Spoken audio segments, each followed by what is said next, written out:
जी बिस्मिल्लाहिर्रहमानिर्रहीम। I am Ejaz Qadim Sodar from the platform of CSS PCS planet. जी viewers, आज हम लोग पाकिस्तान की सूरत हाल को देखेंगे कि पाकिस्तान में जिस तरह से फ्लड ने तबाही मचाई हुई है, particularly in Sindh and Balochistan में जिस तरह के लोग डिस्प्लेस्ड हुए हैं, जिस तरह की अमवात हुई है और जिस तरह से सबसे ज़्यादा जो तबाहकारी लैंड्स एंड फॉर्म्स में हुई है, उनको हम लोग थोड़ा आज ब्रीफली देखेंगे कि इस तबाही के पीछे, इस फ्लड डिज़ास्टर के पीछे क्या पाकिस्तान की हुकूमत का हाथ है या अमेरिका की गवर्नमेंट ने कोई साजिश करके पाकिस्तान में मैन मेड डिज़ास्टर के नाम से ये फ्लड क्रिएट किया हुआ है। तो व्यूअर्स, आज हम इसको डिटेल में पढ़ेंगे।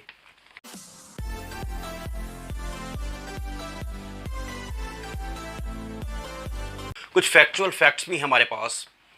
कि इस डिज़ास्टर के पीछे कौन सा रीज़न है, किस वजह से ये डिज़ास्टर जो है पाकिस्तान में पर्टिकुलरली मानसून के हवाले से तबाही मचाई हुई है, particularly in Sindh and Balochistan में। तो क्लाइमेट चेंज की सूरत हाल जो है, पाकिस्तान एक दुनिया की टॉप 10 मोस्ट वनरेबल कंट्रीज़ में आता है, जो कि कार्बन एमिशन 0.4% पिट करता है दुनिया में। और वैसे अल्टरनेटिवली देखा जाए तो डेवलप्ड कंट्रीज़ हैं, वो डेवलप्ड कंट्रीज़ जो हैं सबसे ज़्यादा कार्बन एमिशन क्रिएट करते हैं, लेकिन वहाँ पे जब फ्लड्स वगैरह आते हैं, वहाँ पे जब ऐसे सुनामीज़ और साइक्लोन्स वगैरह आ जाते हैं, तो वो किस तरह से अपने मुल्क को बचा लेते हैं और किस तरह से वो अपने सोशल सिक्योरिटी देते हैं अपने आवाम को, जबकि पाकिस्तान में उससे बिल्कुल उलट ही है। व्यूअर्स, पाकिस्तान के हम लोग अगर फ्लड स्ट्रक्चर को देखें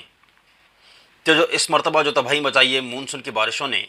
उनका हम लोग अगर नेचुरली बात करें तो बिल्कुल ये 50% एग्जिस्ट करता है, क्योंकि पाकिस्तान की जो 60,000 जो ग्लेशियर्स हैं पाकिस्तान के, वो पाकिस्तान के ग्लेशियर्स वो मेल्ट हुए हैं और वो मेल्ट होकर पाकिस्तान की, और इसमें नेचुरल फैक्ट हमें दूसरा ये भी नज़र आता है कि सबसे ज़्यादा बारिशें हुई है मानसून की वजह से, और उस बारिशों की वजह से जो ग्लेशियर्स मेल्ट हुए हैं, वहाँ पे क्लाइमेट चेंज के पैटर्न्स जो है वो बिल्कुल तब्दील हुए हैं। हमें ये natural facts and factual data जो है हमें नज़र आती है कि ये मैन मेड नहीं है, ये एक नेचुरल डिज़ास्टर है।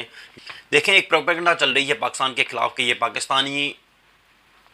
जो हैं, ये पाकिस्तानी गवर्नमेंट का जो है,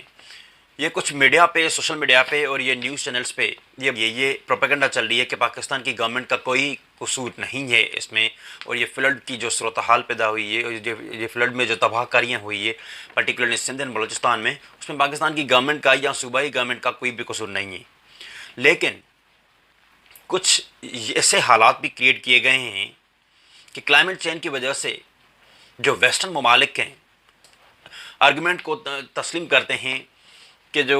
पाकिस्तान के जो 0.4% कार्बन एमिशन है, उसके लिए पाकिस्तान में क्लाइमेट चेंज के जो पैटर्न है वो चेंज हुए हैं, और उसकी वजह से पाकिस्तान की सूरत हाल में और इस डिज़ास्टर की सूरत हाल में पाकिस्तान की हर तरह से मदद की जाएगी। लेकिन कुछ प्रोपेगेंडाज ऐसे भी चल रही हैं कि क्या पाकिस्तान की जो गवर्नमेंट है वो लायक नहीं है कि उस डिज़ास्टर मैनेजमेंट से निकल सके। क्या पाकिस्तान की गवर्नमेंट को ये चीज़ें नज़र नहीं आती कि किस तरह से फ्लड की सिचुएशंस को हैंडल किया जाता है और किस तरह से प्रॉपर मैकेनिज्म के थ्रू फ्लड की सूरत हाल को एक मॉनिटर किया जाता है। तो ये दो पर्सपेक्टिव ज़ेर बहस है ये चीज़ें, कि इसमें दोनों आर्गूमेंट्स में से कौन सा आर्गूमेंट सही है, कौन सा पर्सपेक्टिव माना जाता है। कुछ स्कॉलर्स का मानना ये है, कुछ जो एक्सपर्ट्स हैं, डिज़ास्टर मैनेजमेंट के जो एक्सपर्ट्स हैं या जो लोकल ऑर्गेनाइजेशंस के जो मेंबर्स हैं, उनका ये मानना है कि पाकिस्तान की इस तबाहकारी सूरत हाल में जो फ्लड सिचुएशंस आई हुई है, उसमें सबसे ज़्यादा जो हाथ है, जो सबसे ज़्यादा जो ये डेलिबरेटली किया गया है, जो सबसे ज़्यादा जो फेल्यूर है, वो पाकिस्तान की गवर्नमेंट का है। क्योंकि वो आर्गूमेंट इस तरह से देते हैं कि पाकिस्तान की गवर्नमेंट की जो पॉलिसीज़ हैं, पाकिस्तान की गवर्नमेंट का जो मैकेनिज़म्स है और ये जो फ्यूडल माइंडसेट्स हैं, जो एलिट क्लास के जो अपनी ये ज़मीनें और जागीरदार सिस्टम है यहाँ पे पर्टिकुलरली सिंध एंड बलूचिस्तान में, इसकी वजह से ये फ्लड को मज़ीद जो है एक फ्लड की सूरत हाल पैदा की गई है। और इस फ्लड में इसमें पाकिस्तान की एलिट क्लास का और ये फ्यूडल सिस्टम का और ये पाकिस्तान के पॉलिटिशियंस का ये अनइफेक्टिव रोल है एक, और उनकी ये नाहली है कि उन्होंने इस तरह की सिचुएशंस को सिचुएशंस को हैंडल नहीं किया। क्योंकि अगर हम लोग पास में देखें कि 2010 की फ्लड में भी हमारी सियासतदानों ने, हमारे पॉलिटिकल एलिट्स ने और ये फेडरल लॉर्ड्स ने इस तरह के कोई मैकेनिज्म नहीं बनाया कि किस तरह से पाकिस्तान की आवाम को एक सोशल सिक्योरिटी दी जाए और किस तरह से एक अलर्ट करके पाकिस्तान की आवाम को इस सूरत हाल से निकाल सकें।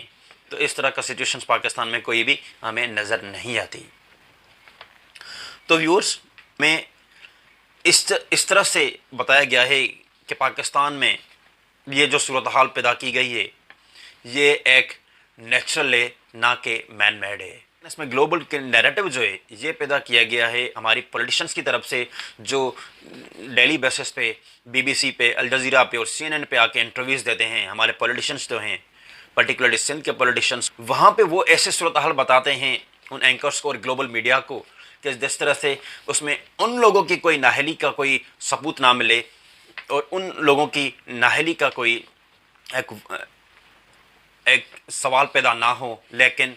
वो इस तरह से ब्लेम के करते हैं कि पाकिस्तान की ये एक नेचुरली डिज़ास्टर है, ये एक नेचुरली चीज़ों की वजह से पाकिस्तान में ये फ्लड की सूरत हाल जो है क्रिएट की गई है, लेकिन ये मैन मेड नहीं। ये बराए मेहरबानी इसलिए हमें बहुत सारी एड दिए जाएँ, बहुत सारी हमारी मदद की जाए ताकि हम लोग इस सूरत हाल से निकलें। लेकिन क्या होता है कि वेस्टर्न मीडिया तो इन लोगों को बिल्कुल सपोर्ट कर रही है। इस सिचुएशन में अगर पाकिस्तान की मदद की जाए तो पाकिस्तान का इसमें कोई कसूर नहीं है, ये वेस्टर्न मीडिया का नैरेटिव है। वैसे ये मिसमैनेजमेंट को अगर हम लोग देखा जाए तो ये 100% पाकिस्तान की पॉलिटिशियंस और पाकिस्तान के जो रिप्रेजेंटेटिव्स हैं, उनके पॉलिसी मेकर्स जो हैं, उनकी ये एक नाहली है, उनकी ये इनफेक्टिवनेस है और उनका ये बहुत बड़ा नेगेटिव रोल है इन ऐसी सिचुएशंस को हैंडल करने में। देखिए, अगला हम लोग देखें कि पाकिस्तान में नेशनल मैनेजमेंट डिज़ास्टर अथॉरिटी जो है NDA में जो बनाई गई थी, उनकी अरबों रुपए की बजट है पर ईयर के हिसाब से, और उनमें उनका रोल जो है अभी तक हमें इस फ्लड की सिचुएशंस में नज़र नहीं आता, क्योंकि ये NDA में का प्रॉपर मैकेनिज्म ही नहीं था, प्रॉपर एक पॉलिसी नहीं बनाई गई थी। क्योंकि जब वो इस तरह से मानसून के ग्लेशियर्स मेल्ट हो रहे थे, मानसून की जो बारिशें चल रही थी, तो उनमें लोगों को उनका काम था कि अवेयर करना, में का काम था कि लोगों को अवेयर करे, और इस NDA में कोई एक अलर्ट जारी करना चाहिए था, क्योंकि वो इस किस तरह से वो एक अपने सेफ प्लेसेस पे जाके पहुँचे, तो इस हमें नज़र नहीं आती। लेकिन 2010 की फ्लड, कुछ एक्सपर्ट्स का ये भी मानना है कि हमने 2010 की फ्लड से भी कुछ नहीं सीखा, क्योंकि हमने वहाँ पे कुछ रिग्रेट ही नहीं किया था। लेकिन मैं अब आपको ये पर्टिकुलरली बता दूं कि वो जो 2010 का जो फ्लड था वो एक वन डायमेंशनल फ्लड था। वहाँ पे कोई बारिशें वगैरह इतनी ज़्यादा तेज़ी से नहीं चल रही थी जिस तरह से इस मरतबा बारिशें सबसे ज़्यादा एवरेज से भी ज़्यादा क्रॉस कर गई हैं। लेकिन हमें इस नाहिल पॉलिटिशियंस की वजह से, इन नाहिल सियासतदानों की वजह से, नाहिल फ्यूडर्स की वजह से, जो खुद की ज़मीनें बचाने के लिए, खुद की अपनी प्रॉपर्टीज़ बचाने के लिए दूसरे गरीबों के ऊपर ये पानी का ये फ़्लो कर देते हैं और ये पानी का जो डायरेक्शन है वो मोड़ देते हैं, तो इस तरह की हमें नेगेटिव रोल्स भी हमें नज़र आते हैं। जैसे कि सिंध का एक सियासी लीडर था, और इस तरह के बयानात में हमें भी ये शर्म आती है कि इस तरह के बयानात में ये सियासी लोग जो हैं किस तरह से अपने आप को एक अच्छा फील करते हैं। वहाँ पे गांव में एक कश्ती पे सवार एक पॉलिटिशियंस ने ये बयान दिया कि मुझे ऐसे फील हो रहा है कि जैसे मैं वेनिस में बोटिंग कर रहा हूँ। तो इस बैडली सिचुएशन में, बैडली कंडीशंस में इस तरह के स्टेटमेंट्स देना, ये पाकिस्तानी पॉलिटिशियंस और स्पेसिफिकली पर्टिकुलरली सिंध के पॉलिटिशियंस जो हैं, ये सेंस जो है नहीं बन रहा था वहाँ पे। तो इस तरह के स्टेटमेंट्स जो है हमें एक घटिया किस्म के स्टेटमेंट्स हमें नज़र आती है पॉलिटिशियंस की तरफ से। लेकिन अगर हम लोग मज़ीद देखें तो पाकिस्तान में कोई भी प्रॉपर ड्रेनेज सिस्टम नहीं बनाया। कई सालों से पाकिस्तान में कोई भी एक स्ट्रॉन्ग एंड पर्टिकुलरली एक मजबूत किस्म का ड्रेनेज सिस्टम जो है नहीं बनाया गया, क्योंकि जो अंग्रेज़ों और गोरों ने हमें बना के दिया था उसी को डिपेंड करते आ रहे हैं। लेकिन इस फ्लड में, इस मानसून की सीजन में वो भी हमें एक डिस्ट्रॉय होते हुए नज़र आते हैं। देखें, बहुत बड़े नुकसान हुए हैं, 90% लोगों की फसलें जो वो तबाह हो गई हैं। अगर हम लोग सिंध में देखें तो सिंध में तो अगर हम लोग ओवरऑल रिपोर्ट को देखें तो सिंध में सबसे ज़्यादा कॉटन की जो 50% पैदावार है वो हॉन्ट हुई है। और उनसे अलावा हम लोग जो डेट पाम, जो खजूर की जो प्रोडक्शन थी, जो खजूर से जो नुकसानात हुए वो 90% हमें नज़र आते हैं। इसके अलावा राइस एंड वीट की जो है वो एटलीस्ट हमें 50 to 70% जो है ये फसलें हमें तबाह हो गई हैं। देखिए सबसे ज़्यादा तो रीज़न ये है कि पाकिस्तान में कोई भी मॉडर्न किस्म का जो है कोई भी मैकेनिज्म तैयार नहीं किया गया। जैसे कि आप लोग शॉर्ट डैम्स बनाएं, उनके लिए हम लोग बहुत ज़्यादा रिजर्व्स बनाएं ताकि हम लोग जो मानसून के और ऐसी इमरजेंसी सूरत हाल में जो पानी का बस सबसे ज़्यादा फ्लो होता है, सबसे ज़्यादा वाटर टेबल जो इंक्रीज़ होती है, उनको हम लोग शॉर्ट डैम्स के ज़रिए जो है डिस्ट्रीब्यूट कर सकें मुख्तलिफ चैनल्स के ज़रिए। लेकिन पाकिस्तान में और पर्टिकुलरली सिंध में जो है, बलूचिस्तान में ऐसी वाटर मैनेजमेंट सिस्टम का कोई भी किरदार नहीं अदा किया गया। महमूद नवाज शाह जो हैं वो सिंध आबादगार बोर्ड के वो प्रेसिडेंट हैं। उनका ये कहना है कि पाकिस्तान में इरिगेशन सिस्टम जो है, जो इंडस रिवर की तरफ से जो ड्राउनिंग करती हैं, वो बिल्कुल एक फेल्यूर है। उन पे पाकिस्तान में कभी भी काम नहीं किया गया, क्योंकि ये जो LBOD और RBOD जो सिस्टम है वो अभी तक पाकिस्तान में कंप्लीट नहीं हो सके और उसमें कोई भी SOPs वगैरह नहीं अडॉप्ट किए गए हैं। ये जो LBOD और RBOD जो इरिगेशन सिस्टम है पाकिस्तान में, ये सैलाब से बचाते हैं हमें, क्योंकि इस सिस्टम्स के थ्रू, इरिगेशन सिस्टम्स के थ्रू हम लोग मुख्तलिफ चैनल्स में पानी को जो है डिस्ट्रीब्यूट कर देते हैं। और ये प्रोजेक्ट जो है मोहतरमा बेनज़ीर भुट्टो की गवर्नमेंट से स्टार्ट किया हुआ था, लेकिन अभी तक प्रोजेक्ट कंप्लीट नहीं हुआ। लेकिन इनमें जो प्रोजेक्ट्स इसमें स्टार्ट किए गए थे वो भी अभी डैमेज हो गए हैं। तो व्यूअर्स, अगर हम लोग इस सिचुएशंस को देखें और अल्टरनेटिवली हम लोग वेस्टर्न ममालिक को देखें, पर्टिकुलरली US को हम लोग देखें, तो US में जो साइक्लोन्स आते हैं, ये साइक्लोन्स हर साल आते हैं US में। उस साइक्लोन्स की वजह से अमेरिका में ऐसी कोई तबाही हमें नज़र नहीं आती, क्योंकि वहाँ पे जो स्ट्रॉन्ग लोकल गवर्नमेंट सिस्टम है, वहाँ पे जो पानी इतने दिन से जो खड़ा हुआ होता है, तो वहाँ पे निकलने को बहुत बड़े ऑर्गेनाइजेशंस और उनका जो लोकल गवर्नमेंट सिस्टम जो है वहाँ पे बहुत अच्छे तरीके से काम करते हैं। और वहाँ पे लोगों को ये आगाह करते हैं कि आप इस तरह से कुछ दिनों के लिए इस सिचुएशंस में आप डिस्प्लेस हो जाएं और फिर आप उस तरह पे उनको लाए जाते हैं। तो वहाँ पे एक प्रॉपर मैकेनिज्म है, वहाँ पे तबाही करी नहीं होती। वहाँ पे इरिगेशन सिस्टम एक बहुत बड़ा स्ट्रॉन्ग इरिगेशन सिस्टम है और वहाँ पे ड्रेनेज सिस्टम भी एक प्रॉपरली डेवलप्ड है। तो ऐसी सिचुएशंस में जो है वो बड़े बड़े साइक्लोन से निमट जाते हैं।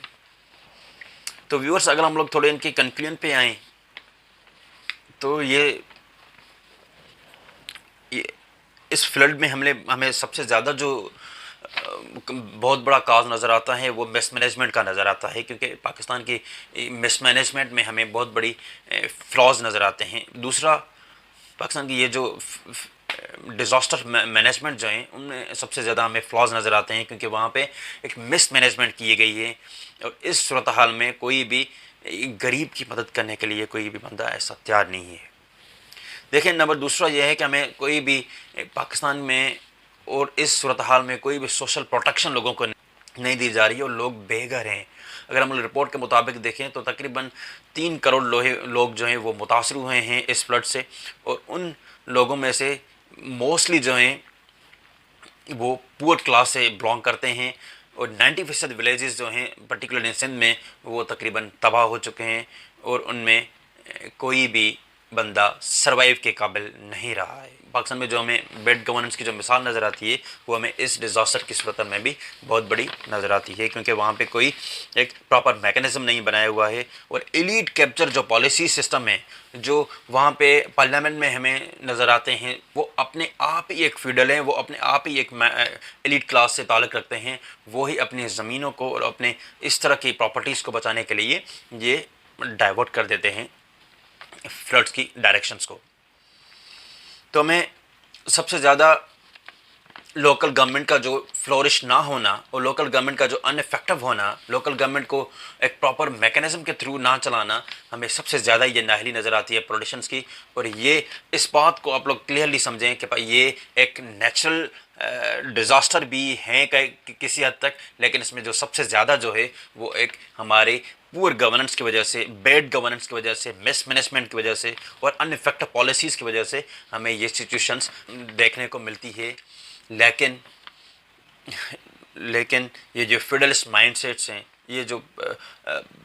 पॉलिसी मेकर्स हैं, ये कभी भी पाकिस्तान की गवर्नेंस को या पाकिस्तान की इरिगेशन सिस्टम को स्ट्रांग होने में सबसे ज़्यादा फेल्यूर किरदार रहा है इन लोगों का। तो व्यूअर्स, अगर हम लोग देखें तो इतने दिन से जो अभी तक वो पानी खड़ा हुआ है सिंध में, पर्टिकुलरली यहाँ बलूचिस्तान में, तो वहाँ पे भी कोई भी ऐसा पॉलिसी स्ट्रक्चर वहाँ में लोकल गवर्नमेंट जो है एक ऑन द ग्राउंड जो है हमें नज़र नहीं आती, क्योंकि उसमें भी एक फ्यूडल माइंडसेट्स हैं, क्योंकि उनकी वो चीज़ें जो बच जाती हैं, लेकिन गरीब आवाम की जो है वो चीज़ें इग्नोर कर देते हैं। लेकिन हमें सबसे ज़्यादा जो है लोकल गवर्नमेंट का फ्लॉज नज़र आता है इस फ्लड की सूरत हाल में। So viewers, thank you so much. Ejaz Qadim सोलर को इजाज़त दीजिए। मेरा चैनल आप सब्सक्राइब करें, लाइक करें एंड कमेंट करें, ताकि मेरी हर आने वाली वीडियो जो है आप लोग तक पहुँचती रहे और आप इस तरह से अपनी नॉलेज गेन करते रहे। Thank you so much.